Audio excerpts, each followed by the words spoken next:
Hi Theresa, this is gonna be a really short one.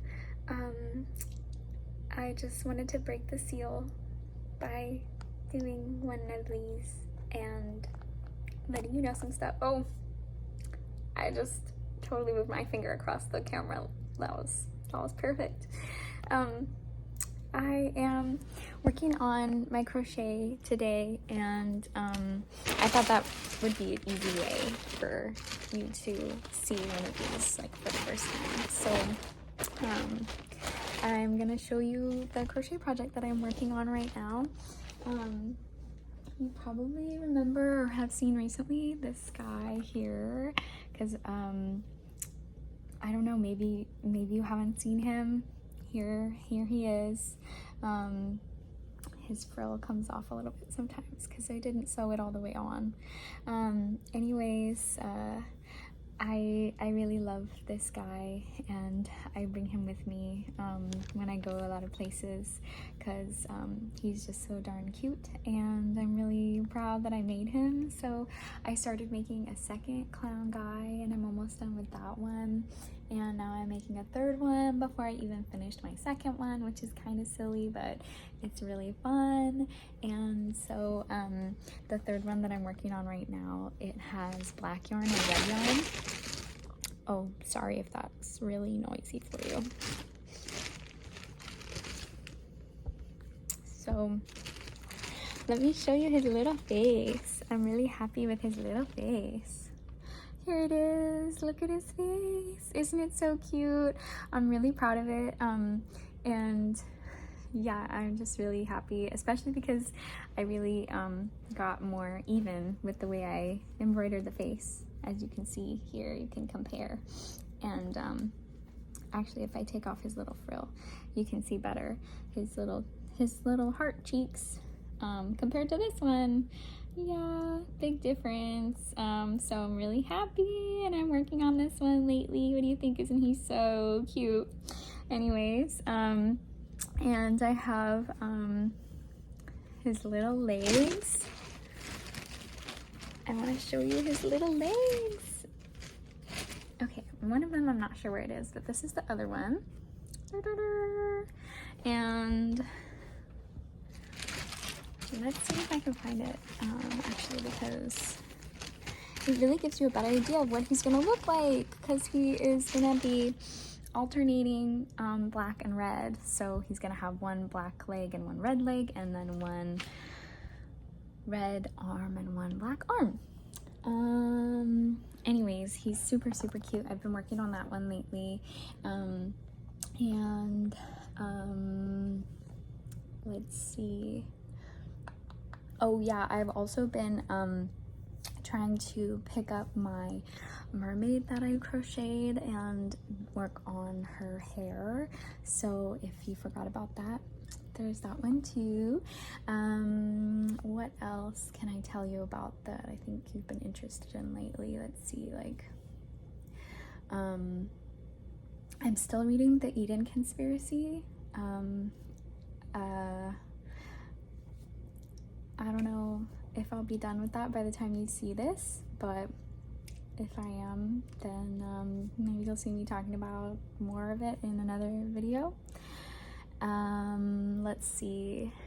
And what did we just went to the library yesterday or the day before, and I got another book.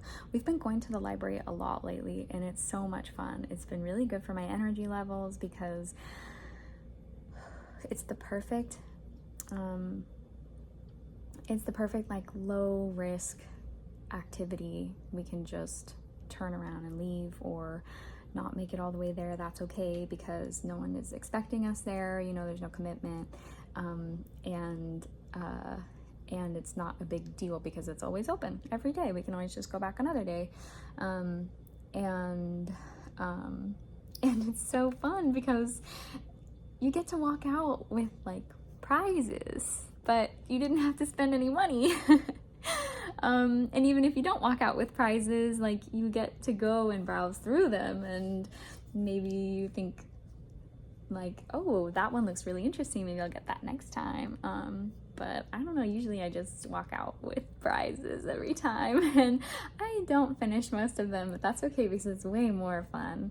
Yeah, that is something that's been working for you a lot lately, is not needing to finish the books, because I always felt so guilty if I didn't finish them before, and that was like, it was really holding me back, because then I felt like I couldn't read more than one book at a time because I couldn't even finish that one book. And I, if I'm avoiding, or if I'm sometimes not reading that one book, then what's going to make me read like 3 more? But those 3 other books are about different things, and so I might reach for them when I wouldn't necessarily reach for the first one that I was reading. And if I don't finish all 4, at least I read a little bit of all 4 books instead of reading all of one, or not even all of that one. So releasing the shame over that has been really, really helpful. So if you've been starting to feel like you have to finish things that you start, remember that it's okay to just kind of browse and try things and dip your toes in, and then realize I actually don't like it, or that book wasn't so accessible for me, or anything, and not be too ashamed over it. Yeah. And you have been, let's see, doing a really good job with communication, like inward and outward, because even when the brain fog is coming back from flare-ups, and sometimes just from burnout and just from other symptoms that are kind of adding up together and feel like they are taking such a toll, we have been doing a really good job of like finding ways to communicate inwardly about like what symptoms we're having that are too much, or what signs we're having that we need to pay attention to, and communicating outwardly for like, this is what I need help with, or this is what I'm experiencing, can anyone help? Or this is what I'm experiencing, like from the people in my life, like what I'm experiencing from them that they might not be noticing, and like, is there a way I can help? And even though usually when the brain fog gets a lot worse, it feels kind of impossible to do that, because there's so much confusion, and I feel like I can't move forward with communicating because I'm not even clear on what I want to communicate. And sometimes that just is, but when I can practice things to fluctuate out of that, or to try to communicate, like maybe if I write something down or put it in my notes a few times and then I realize that it's like repetitive, then I might ask for help and just say like, this is what I've been experiencing, and these are my doubts about asking for help. This is why I feel like I shouldn't, but I decided to push through that and ask for help anyway. And then it's just been really, really, really positive, because the more communication that happens between like me and myself, and then the people in my life, really, really benefits everybody, because then people are more informed, and we can make plans together, and I can start to take action about how I'm feeling to feel better. So great job with that. And I thought that you might enjoy hearing about it, especially from me, a face which you recognize and usually recognize. And yeah, I'm very proud of you, and I challenge you, and even if the challenge is rest, or to find balance between rest and work, I challenge you and I celebrate you.